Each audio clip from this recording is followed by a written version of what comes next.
You thought you was going to see that countdown timer. Ah, surprise. Welcome everybody who's coming in from the replay. This is Harry the Big Dog. And yes, I am going to do that countdown timer. So here we go.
Welcome to this episode of the DJ Interview with your host, Harry the Big Dog.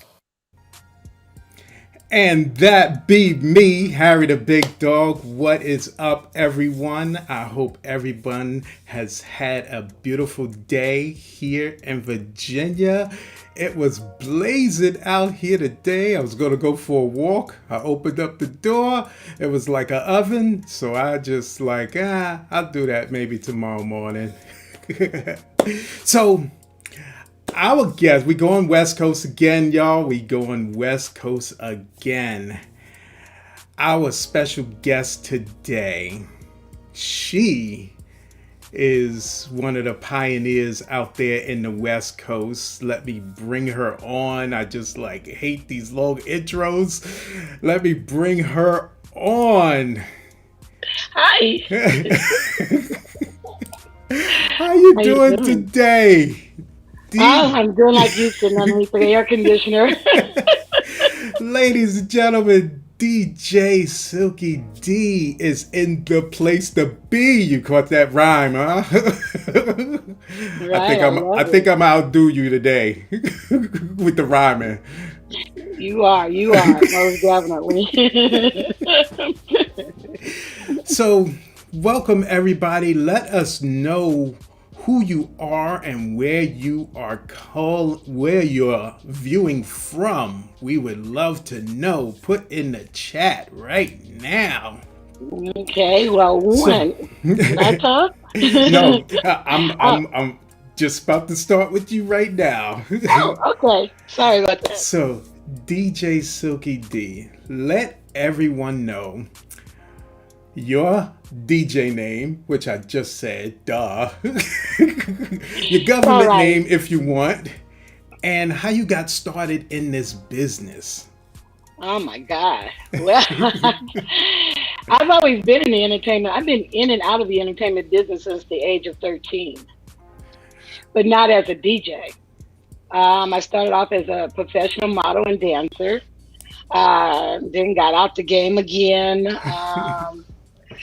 And then, started DJing, right? And I was just playing around, and then took a best friend that turned into a boyfriend to say, quit playing, you need to get out here and do your thing. So I have to not only, thank him, but more so to Michael Mix, rest in peace, Michael Mixon Moore, and rest in peace, DJ Magic Mike, who had out here on the West Coast that really promoted me first, KJLH.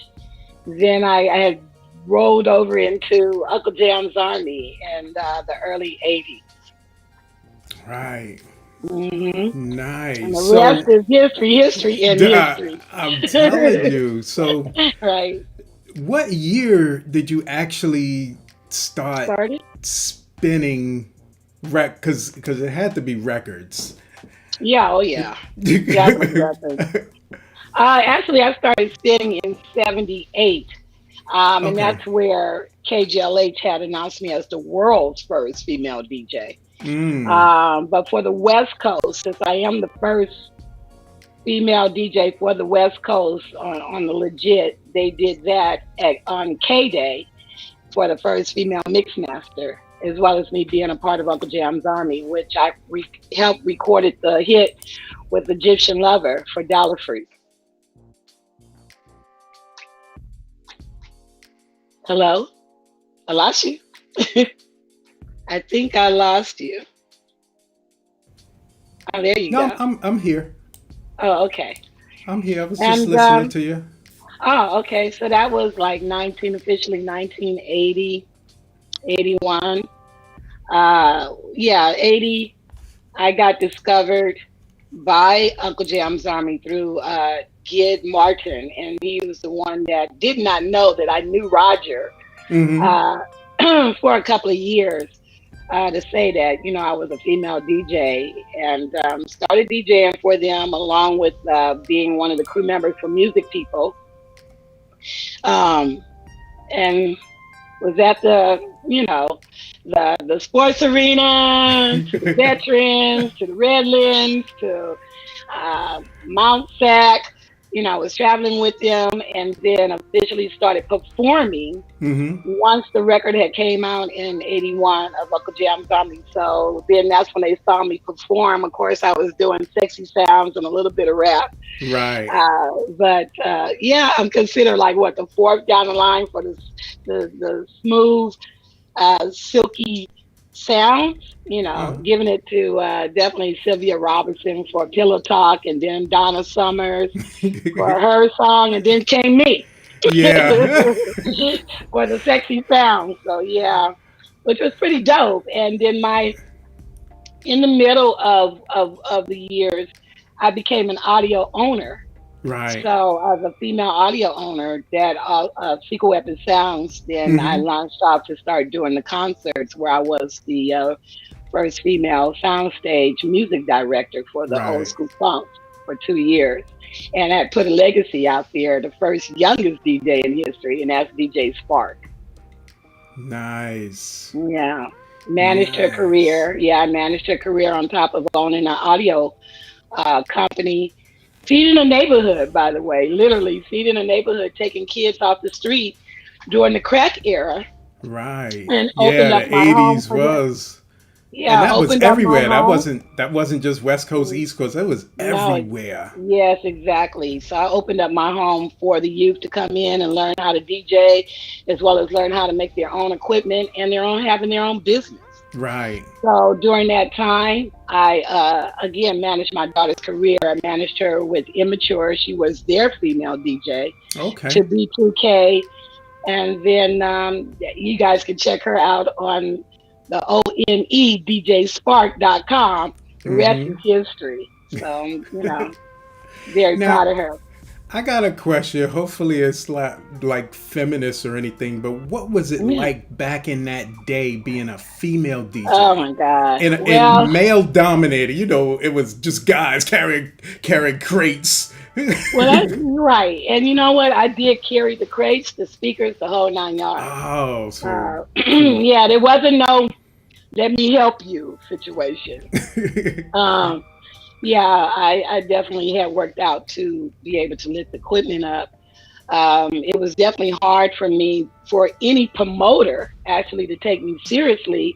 So I used the guys. I created mixtapes back then, and they would take it to the club and hand it to the promoter and end up hiring me, but didn't know I was a female DJ. Right, because your name says nothing female, Silky D. Right. So I showed up, and, they just go like, oh, you coming to the party? That kind of thing. I was like, yep.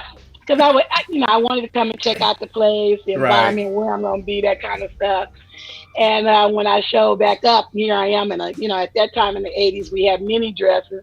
I was in my mini dress and my pump, carrying my record crates into a club, and that was the buzz on banana phones, right? Oh, man. Oh, man, DJ female, Man, y'all need to come and check out this DJ female, right? In a mini skirt carrying the crates. Yeah, in a miniskirt, literally. Because Wow. that was, I didn't want to, because most of the females, I don't know if you noticed the '80s, most of the females dressed like the guys, Yeah. and I didn't want to go that route. I wanted to be a lady. I am, a lady. No disrespect to anyone else, but that was the professionalism that I carried, and did the pumps, the whole 9 yards, right? Yep. So yeah, and I got hired everywhere. And then I became a part of Fridays and Saturday nights while Roger Clayton was at Pizzazz in Marina Del Rey.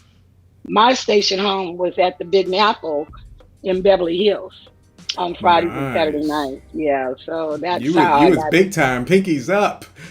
Beverly Yeah, Hills. well, at that time, Roger and I was the highest paid DJ. We were getting paid $650 a night, which, Back like in I them said, days, yeah. the '80s and '90s was good money. I'm gonna tell you that right now. Yeah. Yeah, and then General Lee, when he came out, he became the next highest. That's when stock started becoming $1,000 and up.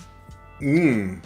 Yeah, but of course, I Wow. had kind of like semi-retired. I was almost, like I said, became more of a business owner than as opposed to a DJ. Right. Which DJs are business, self artists, business owned anyway. But Right. running a sound company.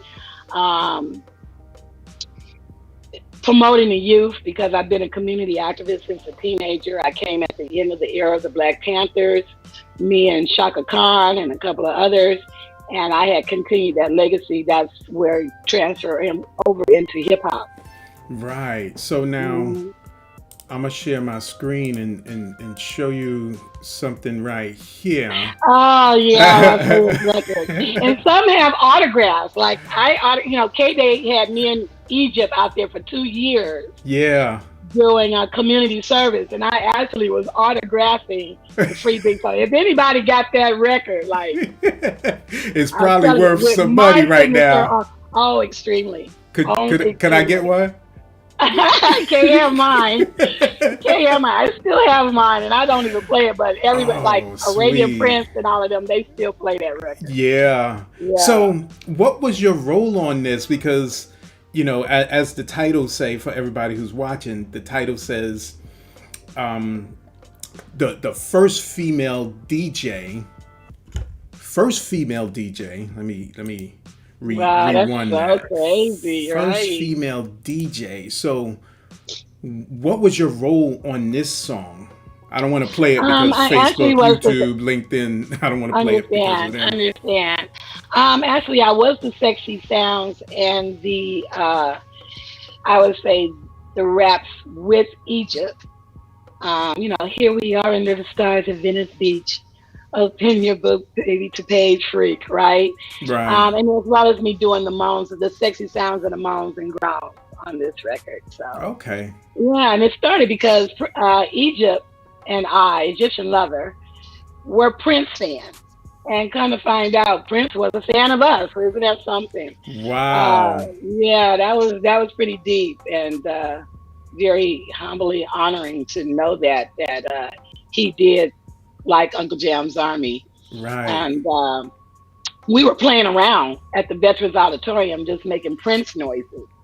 And Egyptian Lover, he's such a genius. He noticed the attention of the crowd looking at us on the stage, even though we were DJing. Right. And he said, "Wait a minute, do that again." So I was, making noise, right? And yeah, after the veterans event performance, I got a call later on that night to come into the studio, and that's how it happened. Nice. So Just recorded. it wasn't only that record, it was a couple of more. Yes, I've actually done have done the sounds to a couple of artists like Nova Kane. He had me do one. As a matter of fact, last year on his record, I did the sexy sounds for his record. And then I think it was a couple of more. I can't think of their names right now. They wanted me to do, some sounds of. But I have, in the meantime, had recorded a rap record with Michelle Farrow of Go to Work.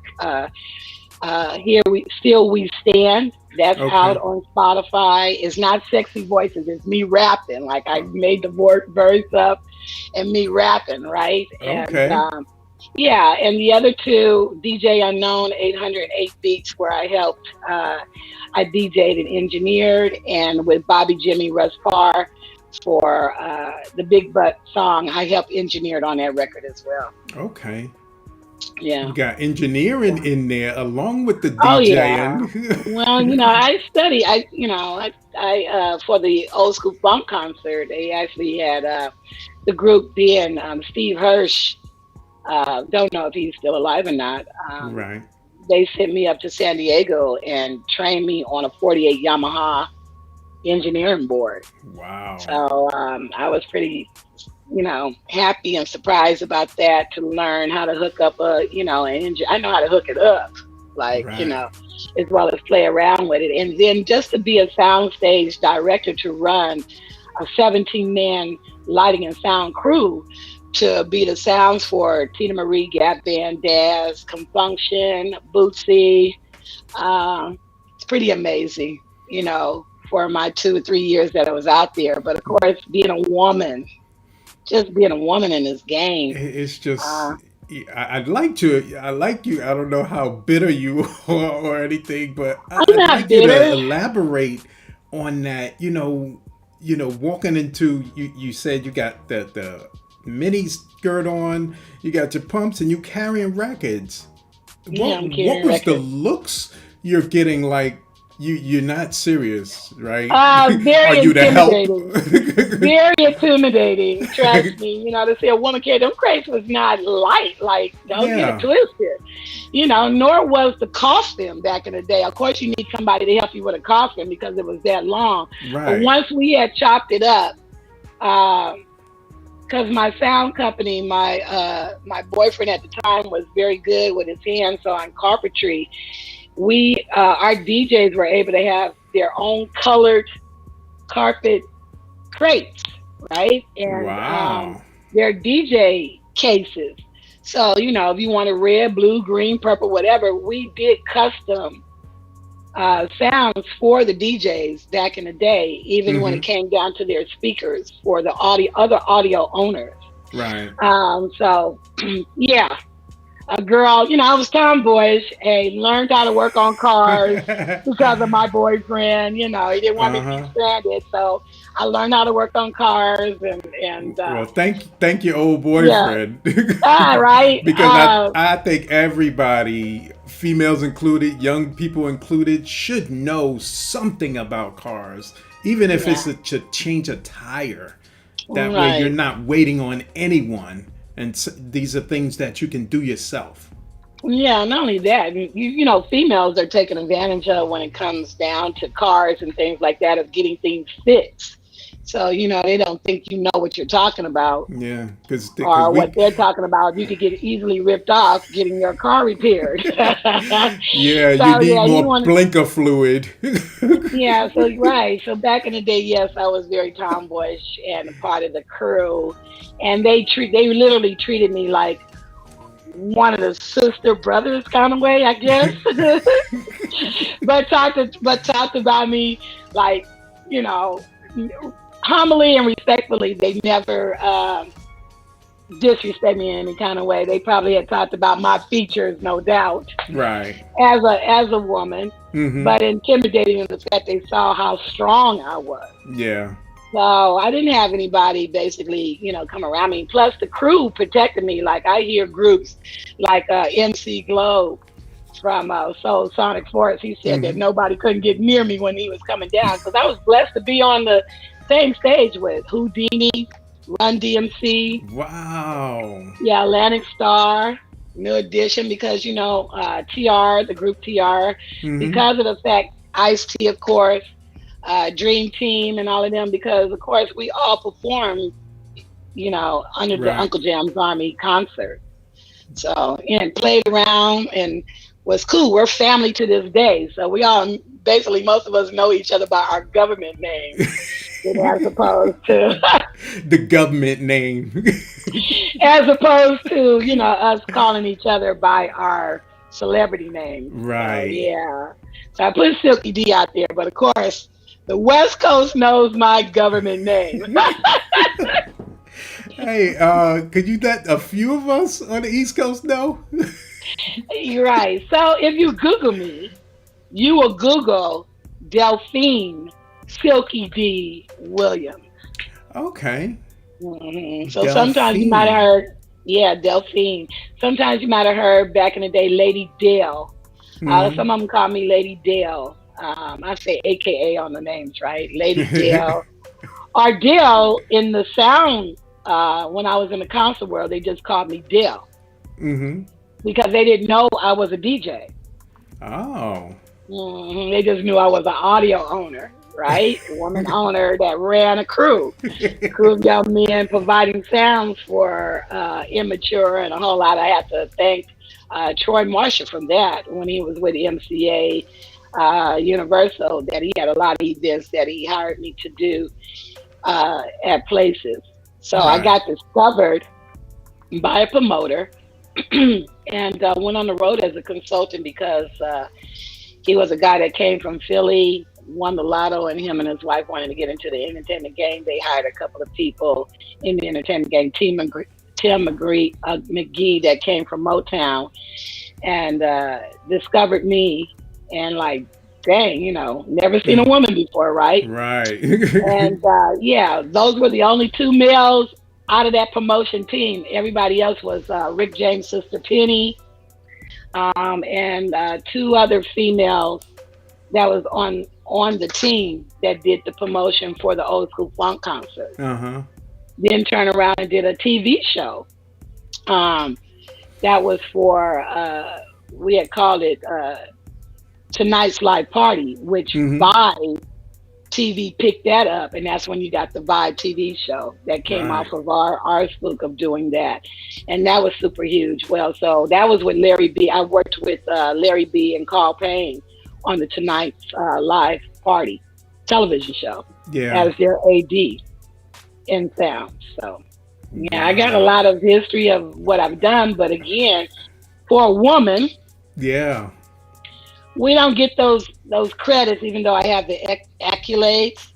And then of course, the casting couch comes into the play. I mean, that's Mm. been going on ever since I was 13, Right. and unfortunately, the powers that be. But I see that things are changing. So Yeah.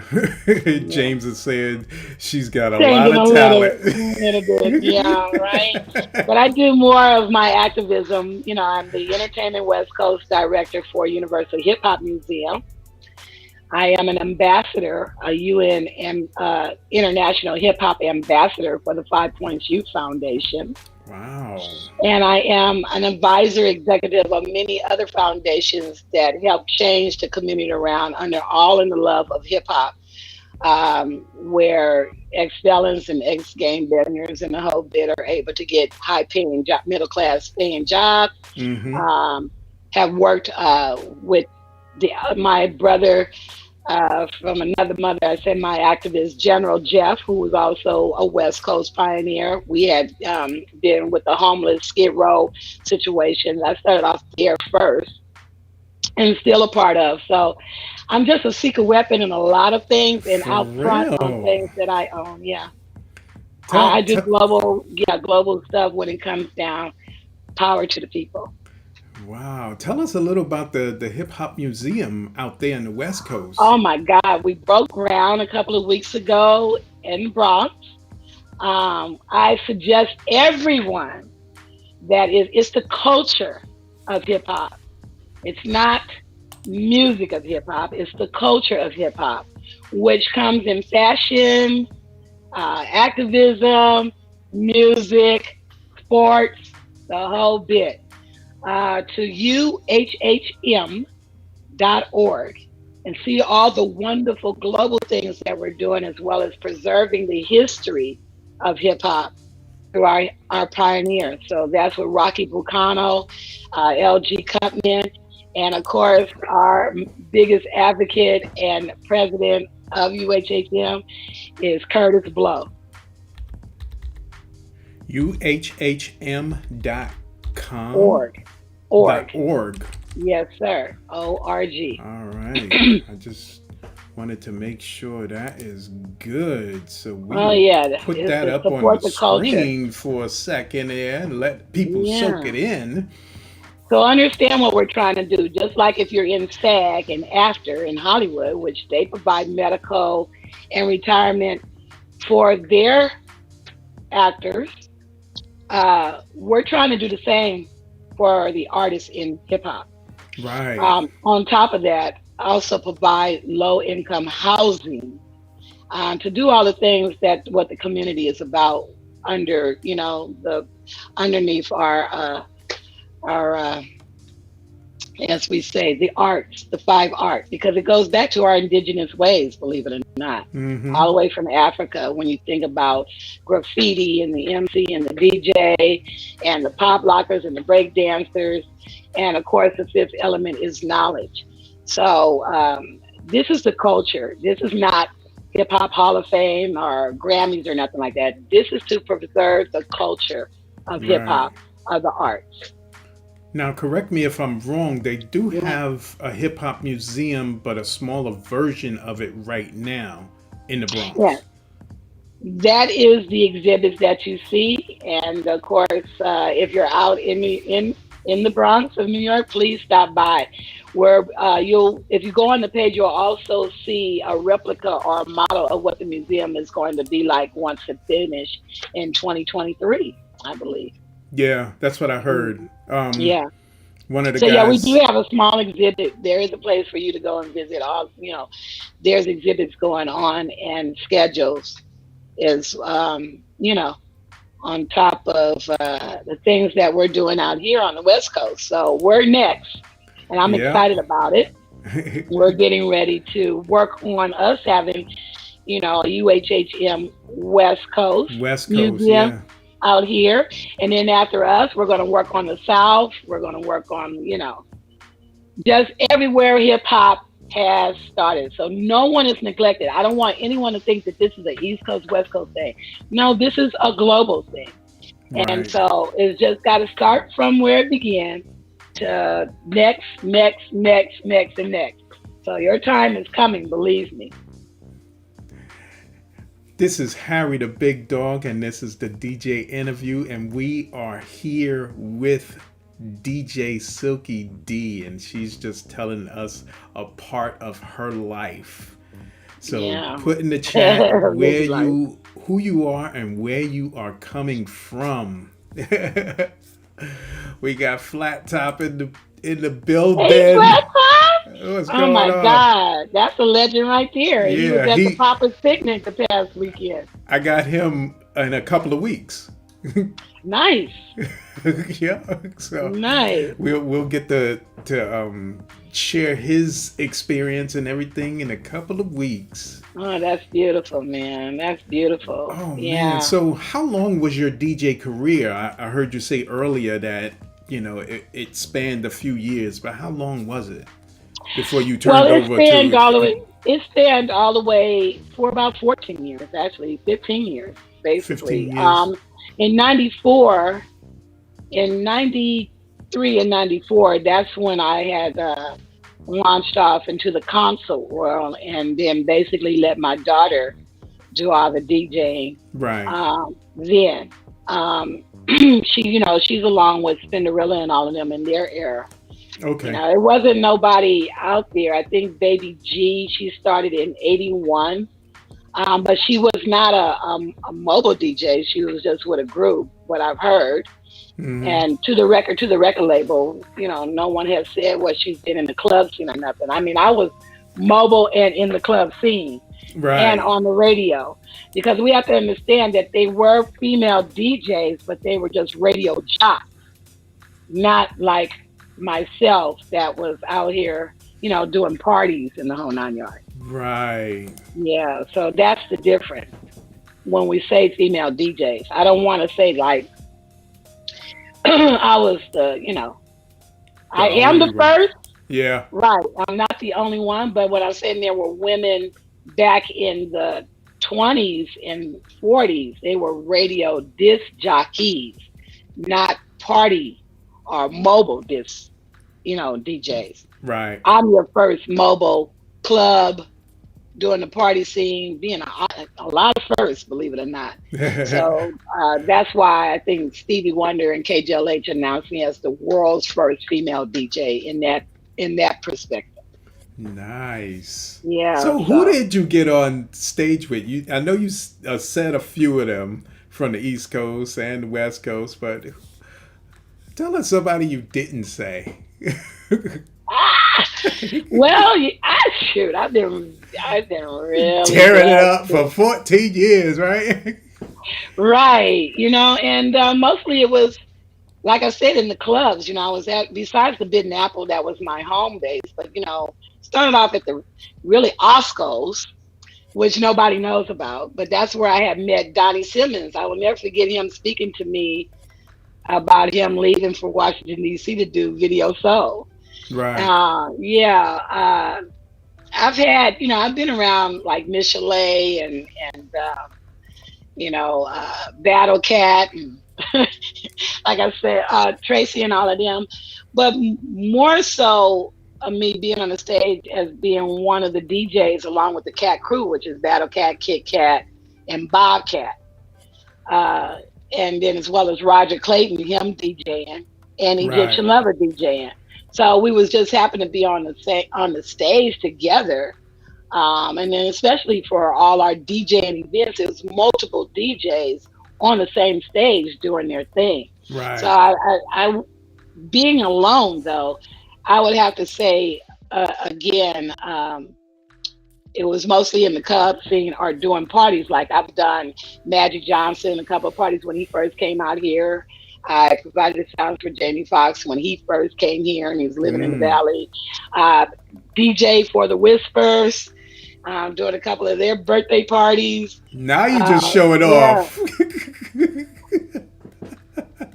Oh, know, think wow. about, I was just, I love music. Yeah. I have to thank my grandparents actually because as a kid, a pastime, I used to go over to my grandparents' house and they had me put on 78 for them to dance. So, that feel of that wax, I have to Ah, thank them for triggering that on. And wow. then turn around and putting on records for my mom and them to do their thing, partying with the 45s and their 33s, right? And then my brother, who's also a video DJ, Art Reggie Jones, he did my sweet 16th birthday party. And when he took a bathroom break, he let me play some records. You know, I was like, yeah, when I Oh. was 16, I had a chance to really not realizing it playing on, and then the Corn Man, who had for those who are older knows who I know what I'm talking about. The Right. Corn Man was a radio personality for KJLH, and had a chance for him to teach me a few skills on his coffin, on his thing. So I think DJing was designed literally like as a For kid because real. of the love of music, which is Oh. crazy. I'm gonna, that's definitely going into my book. And the rest is history. Now I have to thank the millennials for bringing, literally like bringing me back. My daughter, like, you need to come back. She was saying that to me in the around in the early 2000s. You need to come back. Right. You need to come back. And I think the most of us like the pioneers. The new thing with the technology and stuff. I was kind of like, Yeah. yeah, right. Then playing around. Ah. I'm back. So they got me out here DJing for a lot of young artists, up and coming artists like Wow. So you're Mahogany. back into Yeah, it. yeah, I'm literally back into it. Just doing. I'm DJing this weekend for the B Boy B Girl Summit at the Hmm. Graph Lab for those who want to come through that are in Cali. DJ, I was out in Vegas. I DJ'd in Vegas last weekend. Nice. Yeah, so they got me like, you know, I can't do it all out day. of I'm just gonna be retirement. real. I can't do it all day. I can't do it Not all like day. before. And you ain't carrying no crates. I'm not trying to because you know what I believe in the culture of hip hop as a pioneer. You're supposed to pass the torch. So I'm extremely. I mean, my daughter is like the celebrity to the stars. So Mm. I'm extremely proud of her and all the DJs that I have mentored uh, that are out here that are super famous. I give it to them. They have the energy, and the young ones that are up and coming, they have the energy for it. I mean, and it's their time. I'm not here Yeah. to compete against them. I just appreciate those who still love the music that I play, which is more of the 70s, 80s, and 90s, a Yep. little bit of the 2000, that makes sense to me. Hmm. And it has and can make you dance most likely. Exactly. I don't want to play music that everybody's just standing around. Got Mm. to make you move your feet. So I DJ at my foundation, of course, always. Yes. Anything that I do at the Five Point Shoe Foundation, I'm DJing along with DJ Smurf, or it's open to any DJ that wants to come through because my audience is very global and international. So shout out to Brazil and Spain and Africa and Mm. Jamaica. So I appreciate them because they're my biggest fans and they support what I in everything that I do, all in the love of hip hop. Right. Danny is saying, man, she's living her best life. Yes, I am. Might as well. You only got one, right? James And is as saying the long Wonder Woman of rap. Oh who said that? The man, Wonder Woman of rap? that is Oh my God. nice. You Thank just got some you. fans here. Wow. Like I'm really surprised on that. Like thank you. Much love on that, you guys. Much love on that. Really. I mean, I'm just doing my thing, but I mostly do it for the youth, Yeah, the love. Everybody really needs to support the culture. You know, this yeah, is why I this is why I do what I do. And those who don't know, it's higher and empowering, helping and healing our people. yeah, That's what hip hop really stands for. And I am hip hop. That's what I stand behind. So it's bigger than me. It's yeah. not about me being a superstar or an artist. I'm Right. really out here for the youth and for the people. I really stand by that. And that has been my whole reason of living, right? Yeah, And to be able to help those to really educate themselves or uplift and empowering because in this day and time as you see what's going on, it is power to the people.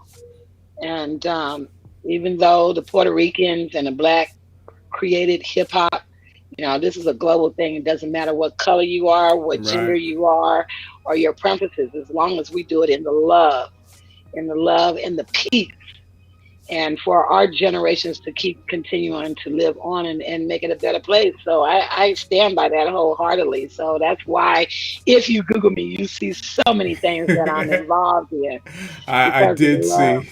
I read your LinkedIn. It's about that long, and I can only read Yeah. like 5, 6 words a minute. So, Yeah. I'm getting ready. Hey, you know what? Talk about new challenges, right? And living my best life. There's two things that I'm challenging myself on. I'm becoming a concert promoter okay, starting for Labor nice. Day, in Bakersfield, the Hill Festival, which I'll start posting out there for September the 4th, 5th, and 6th. Um, and I'm going to become a movie director. Nice. Yeah, so You are that's gonna down be the way. killing it. You gonna. I. I do a lot. I'm When putting I this say I out there get right out there, now. I'm putting this out there right now. Please well, I come came back. up with Please right. come back here so we I can will. see your progress. Thank you. All It is, right. it's a tough thing. It's an accomplishment. It's hard work. I want everybody to know that it's hard work, right? Uh huh. And it takes time. And don't take it overnight. Yep. And I do try to just, push myself to challenge myself. Like I'm probably the first DJ ever to put my billboards out there. Mm. Before I had did the Queen's tribute. I have that going on. Make that an annual thing to honor the females in this game, queens Right. that are in the community, not just an artist, but the queens who are actually doing things in the community to make change, peace, and empowering and educating our youth so we can live. Because we got to create legacies, you know. We got to stop thinking about selfishly and definitely make them accomplish their dreams in the right Right. way. In the And right way. James is saying he loves the fact that you giving back to society and the youth. For 40 years, man, a little over 40 years. Wow. I'm that old, yes. I claim it.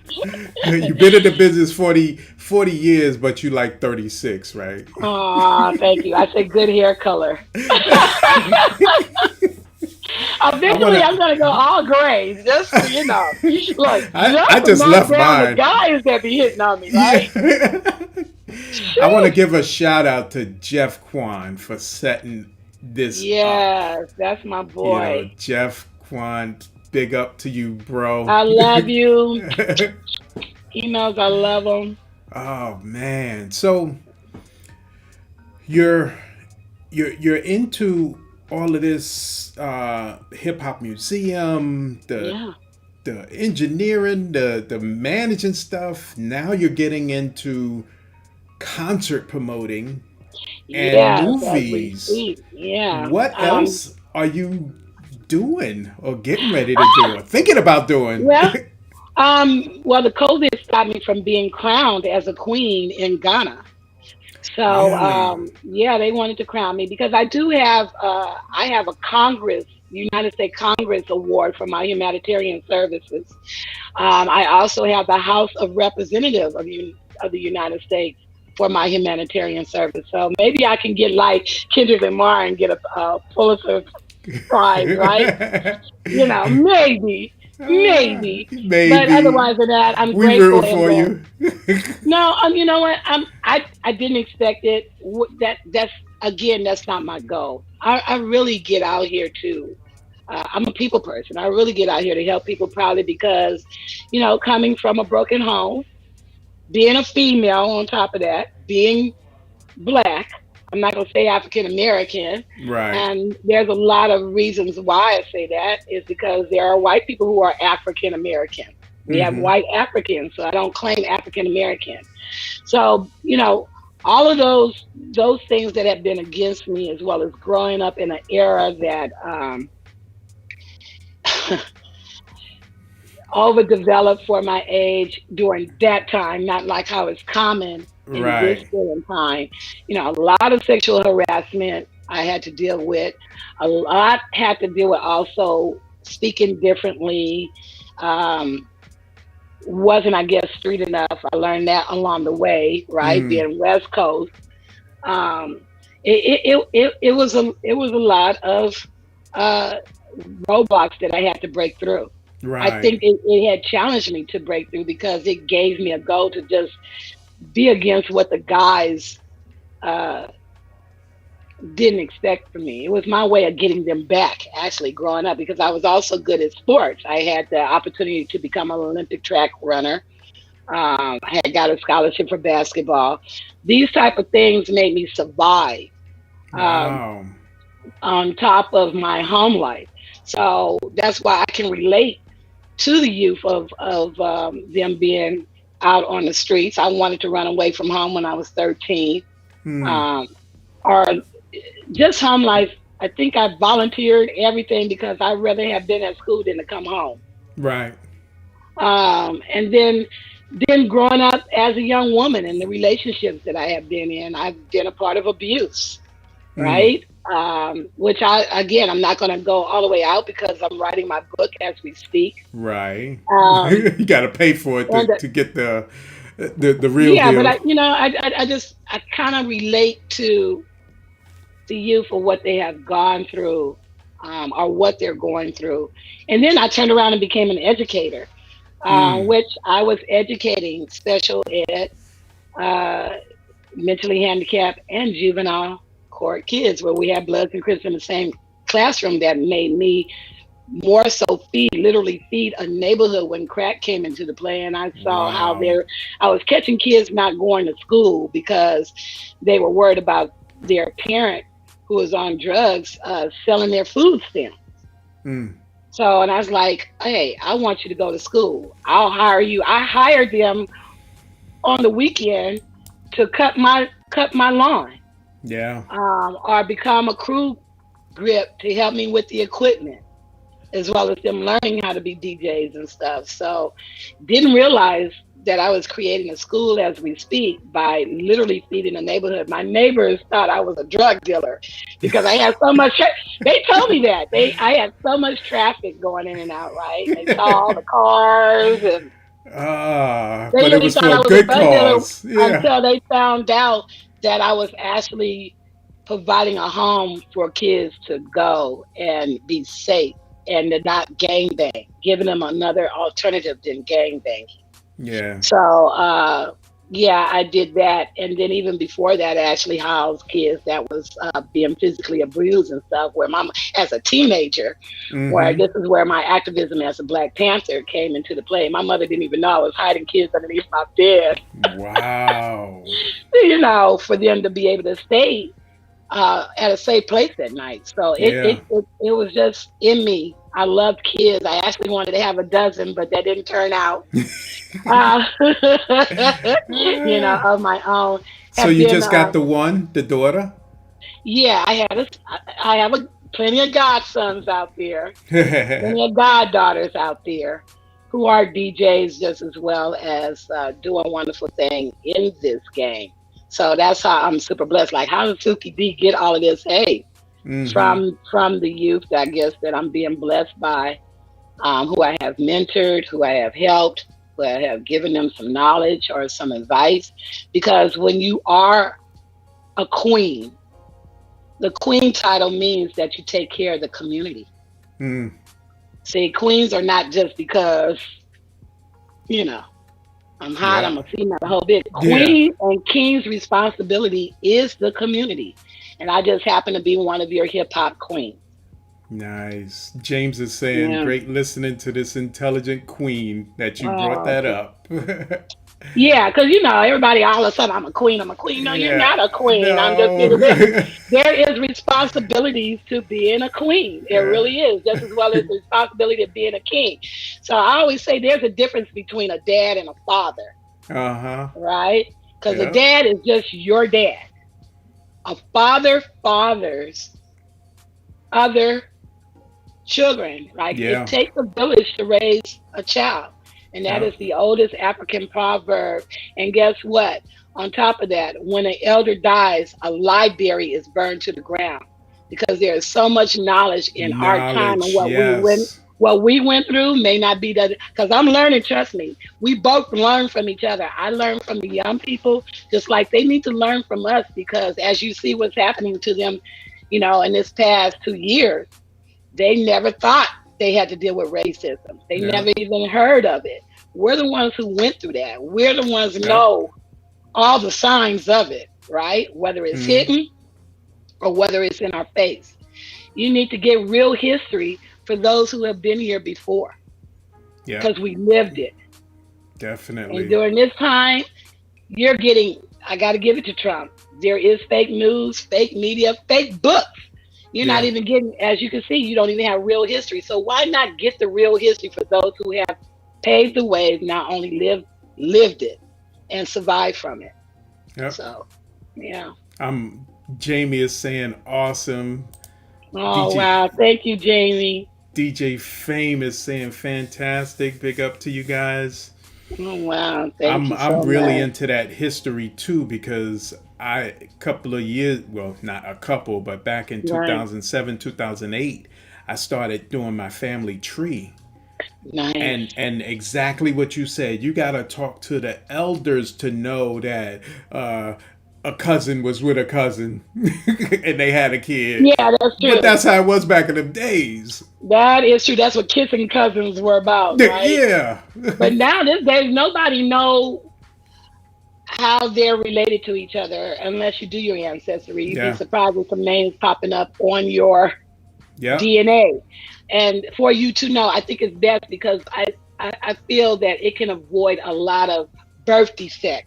Yeah.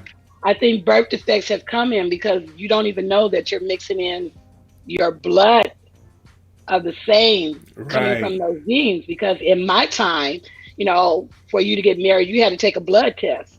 And that was to find out whether you was related or to find out Remember whether you got that? to find out, hey, somebody got a crazy gene or Remember sickle that? Oh cell, man. lupus, whatever the case may be. You can avoid these type of things if you know where you came from. Not Yes. only that, you can knock down the racism of it. Because for me, I always knew. I started doing my ancestry when my grandmother passed away, and that was in the 80s, where my grandmother was 100% Mexican. She came from Mexico. You see what I'm saying? Wow. So to And know, and and my now you my know. my own right, my own mother, she's Creole. I knew that she's Creole, which is French and Spanish. So Mm-hmm. I'm a mutt. I'm a mutt. So we have to get out of. We really have to get out of this race thing and just find out where you come from. Which also feel that once you know where your origins are, we can really get reparations because under the 13th Amendment here in the United States, blacks will never get their reparations. They do it through programs. I'm just going to Mm. keep it real. I'm schooling you guys because I am a UN ambassador. So Wow. if you got to think of all the other cultures of getting resources and why they're able to set up here, it's because it comes from their country. They're able to get resources from their own country. We here, if you trace back to Africa or what, the islands, the Bermuda, whatever the case may be, we could tap into our resources to set up our businesses and so, which is happening right now. A lot of people don't know. Africa really has opened up their doors to us. 13 of the countries of Africa has opened up for since 2010 to build businesses, to own homes, to own land in another country. And if you Yeah. don't want to live there, just do business there and come back and set up here. So I'm spending some knowledge out here, real talk of the Mm. diaspora, because I want all of us to be successful as a people, especially since we have been the most abused along with Native Americans. Now, Right. speaking of Native Americans, which includes black and brown. I hate to say that because we are the rainbow of the color Mm. right here between us because of us being indigenous. Indigenous people lived on the United States before Columbus Europeans ever came over here. Wow. California is named after an indigenous black woman, and in the state of Sacramento, you will find her picture, Khalifa, Queen Khalifa of the Khalifians. So Mm. we need to know our history and not just American history, where you come from or what has been before. These things are real, which are being revealed because of Black Lives Matter. Yeah. I Yeah. mean, Deep. when we awaken from that, Mm. then we can knock down the somatic racism that goes on to keep us divided, as a people. And that's why I love the culture of hip hop because Yeah. that includes us all. Yep. That includes us all. And that is the culture going back to the indigenous ways. So the five elements. The hieroglyphics is graffiti as we speak, Mm. right? The Yeah. MC is the storyteller. Mm. The drums, which happens to be the beats, the turntables, the Mm. DJ, Yeah. you know? And then of course, your ritual dancing and stuff is your pop locking and your break dancing. Yeah. And there are documentaries out there that trace back, like Crompton and all of that goes back to Africa. Mm-hmm. So I I mean, these seen. kids are not learning nothing new. If they did Right. their history, If they if they did know so. their history, then they wouldn't be like, oh, you know. Of course, everybody is creative and add to it. They add to it, but the basis is the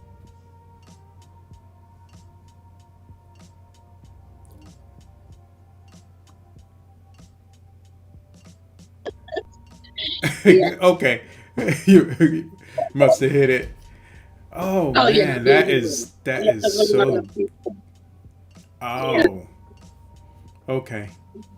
yeah. But I suggest everybody support University Hip Hop Museum for the culture. All on the, donate $1.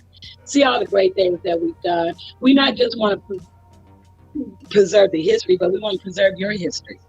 Yep. So, those who are doing things, trust me, they're going to be recorded in the museum, but we have to start with first. We have forefathers out there. It's not just 1973. I mean, we going back. So, definitely check out these hip hop documentaries, or just, man, get into your history. Ask your parents or your grandparents, your aunties and your uncles, just to get some dates that will help you learn who you are and where you come from. I think then we will have more pride in ourselves, you know, Right. I and know realize there's a who you represent. documentary on. I know there's a Yeah. documentary on Hulu, and I don't remember the name of it, How the but West was it won, was no, it was something like a, you know how LA Day. Woodstock was. They had the Woodstock, but the black people had their own, Yes, we and did. I don't remember the name The of Watch it. that. Watch I that. didn't. Yeah. I'm gonna. Okay. And the Soul, it's on, if I could pull that plug for them, they're not paying me. I believe it's on either IMTD, or I mean D, or uh I think it's if on you Google it. Hulu. Yeah, Hulu, Yeah, exactly. I think it's on The Hulu. Soul, yeah, the Soul Festival. Yes. That was Woodstock. Yeah, And and then I after that want to was the see Watch it. Stats. Check out the Watch Stats that we did right here in California. Where's that playing at? Watts Stat. STAXX. Is that on Hulu? No, they don't have that up. That's on Okay, that is a video, but if you Google it, I'm quite sure you'll be able to see the film for it. find it somewhere. Well, I want to thank you. I don't want to take up too much more of your time. I want to No thank you problem. so much for showing up, and definitely you have the invite. I'm gonna be bugging you to come back Please, after you please. start your ventures in the promoting and your movie business. Oh man, this is gonna Yeah. be so hot. Well, with the universe to keep me out here living to accomplish that, you know, I'm hoping for the movie to start at least by after October, because I've been booked at a lot of places that I'll be posting up, right, to come and see the DJ. And of course, other things. And to those, get ready for the Labor Day weekend in Bakersfield. Here I come. We're doing the Ellsworth uh, National Park, which is history within itself, about a colonel, black colonel that owned his own town right there in Bakersfield. And it dried up because the government denied him of water and resources. And we can learn from that, because as you see, I'm calling it Pharaoh and the Moses syndrome. Here in California, as you know, it's highly expensive. A lot of us cannot afford to own our own homes unless you're going like out to the desert. So we Right. learn from this to not repeat this type of history. So this festival that I'm doing, of course, all under the love of hip hop, I'm going to have blues, jazz, gospel, R&B, rock, and hip hop. And on top of that, opening up for organizations to encourage about health. So the candidates will be there about healing, the education that we need, and resources to help those that need housing, jobs, mental health, the whole bit. So that's what this festival is going to be while you're out here enjoying, and the vendors and the whole. Yeah. Yeah. So everybody who's watching right now, give DJ Silky D a big thumbs up. Yo, Love this was everybody. great. Something. Oh, this was Thank so you. enlightening. Not only did we learn about her DJ career, but all the other stuff that she's got going on. So beautiful, beautiful. James is saying amazing. Thank you, Yeah, everybody just James. put amazing on there and put Oh, queen. thank you. Thank you so much. Just love and Oh, peace for everybody. Please stay safe. Stay healthy. That's the point because they're putting up so many things out here.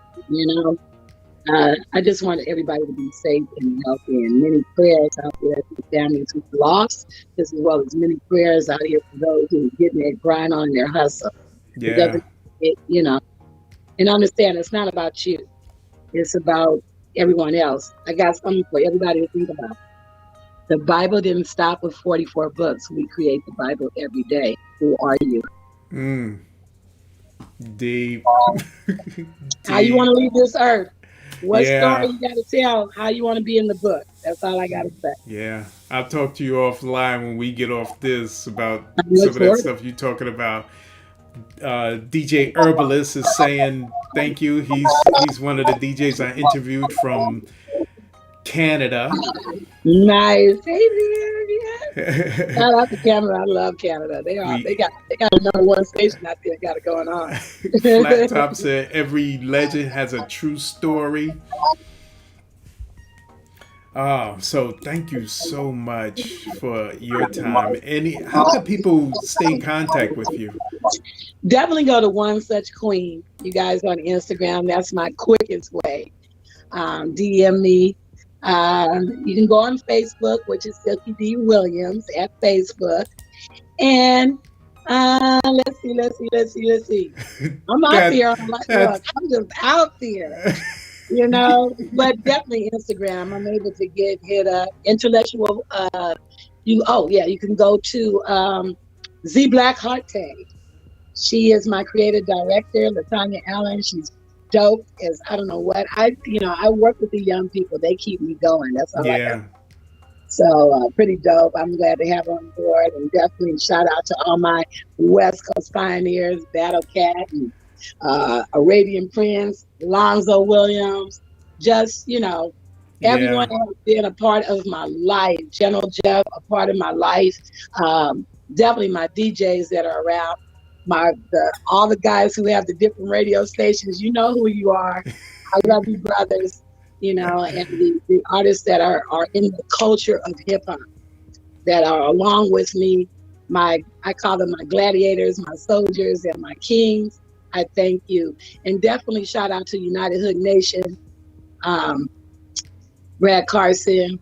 Yeah, I got so many people. Let- God really has blessed me. The Creator has really blessed me to those to help the angels that are out here to help us on this mission to be more positive than negative right. and to be long living. So however the universe has me out here, I'm here to serve and I'm just want to do its work. So Let me put a cheap plug in for myself. This is the DJ interview, and this is strictly for DJs. What do you think about a platform like this? now that I love, and I'm going to recommend all the other DJs to come to you. That is because we do need that. I think we need that because DJs don't realize the power that we have. Yeah. We the ones who control the environment. So like the Pied Pipers. So you Yeah. have to think about, we are responsible to a lot of things that happen out here when it comes down to energy. So we have to have, you guys got to really think about that. It is a responsibility. It is a responsibility to know outside your element, to know music, to know how it affects us through our brainwaves. Yeah. So if you got issues at your event and vices, so chances are it's the music that you're playing. And we need to learn how to balance it. Yeah. People should need to go into a party should be fun. Should be meeting a new boyfriend or a new girlfriend. Should be making love. All of these things that give you good memories of having a good time. As opposed to triggering some type of violence and representing something that don't give a damn about you. He's my friend. So I don't understand that mentality, which I think that is mental illness and a part of our post-traumatic slave disorder. That's to me what PSTD means. So, and we have to change that. We have to change that. Yes, we do. But I'm gonna leave you on. Really. I'm gonna leave you on right here, and I'm gonna close this out with you standing right there. Well, sitting right there, I should say.